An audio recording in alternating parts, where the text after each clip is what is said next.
नमस्कार दादा. नमस्कार. मला तुमचं पूर्ण नाव, गाव, तालुका आणि जिल्हा सांगा. अभिजित दत्तात्रय आमले, मुक्काम टिंगोरे, तालुका जिल्हा, जिल्हा पुणे. तर दादा आज आपण आपल्या टोमॅटोच्या प्लॉटमध्ये आले बरोबर. हो. तर मला सांगा दादा, ही व्हरायटी कोणती आहे? 62-42. 62-42 व्हरायटी बरोबर. हो. तर साधारणतः दादा किती दिवसाचा प्लॉट झालेला आहे? महिन्याचा. 1 महिन्याचा प्लॉट कंप्लीट झालेला आहे बरोबर. टोमॅटो या पिकासाठी आपण यावर्षी जरा थोडासा बदल करून आपले जे ऑर्गॅनिक प्रोडक्ट आहे त्याच्यामध्ये भू पॉवर प्लस आणि कार्बो पॉवर याचा स्लरी माध्यमातून वापर केलेला आहे बरोबर.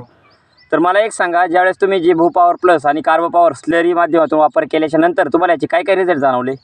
फुलकळे, फुटवा, पानांची साईज, रुंदी, हां, त्याच्यानंतर पाना, त्याला फरक पडला बरोबर.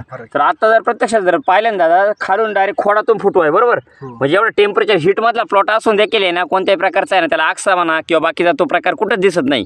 एकदम फ्रेश पत्ती. आणि महत्त्वाचं काय, तर फुलकळी जर पाहिले ना तर भरपूर प्रमाणात फुलकळी लागलेली झाडाला बरोबर. तर मला एक सांगा, तुम्ही साधारणतः हे जे ऑर्गॅनिक कार्बनयुक्त जे स्लरीचा आपण म्हणजे जे वापर करतोय ते साधारणतः किती वर्षापासून हे प्रोडक्ट वापरताय तुम्ही? 2-3 वर्षापासून. 2-3. मागच्या वर्षी कशासाठी वापर केला होता तुम्ही? टोमॅटो, मिरची, काकडी. टोमॅटो, मिरची आणि काकडीसाठी वापर केला बरोबर. तर कसं आहे दादा, हे जे आपण ज्यावेळेस त्याचे ऑर्गॅनिक कार्बनयुक्त म्हणजे जे स्लरी बनवतो ना त्याचं काय होतं, ज्यावेळेस तुम्ही जी जमिनीमध्ये सोडता, जमिनीची पूर्ण माती भुसभुशीत करणं, त्याच्यानंतर खत आपटेक करणं, जमिनीचं ऑर्गॅनिक कार्बनचं प्रमाण वाढवणं, हे त्याच्यावरती काम करतं. हे आपले जे प्रोडक्ट आहे ऑर्गॅनिकमधले ते तुम्ही वापरून समाधानी आहात? हो. धन्यवाद तुम्ही दिलेल्या माहितीबद्दल.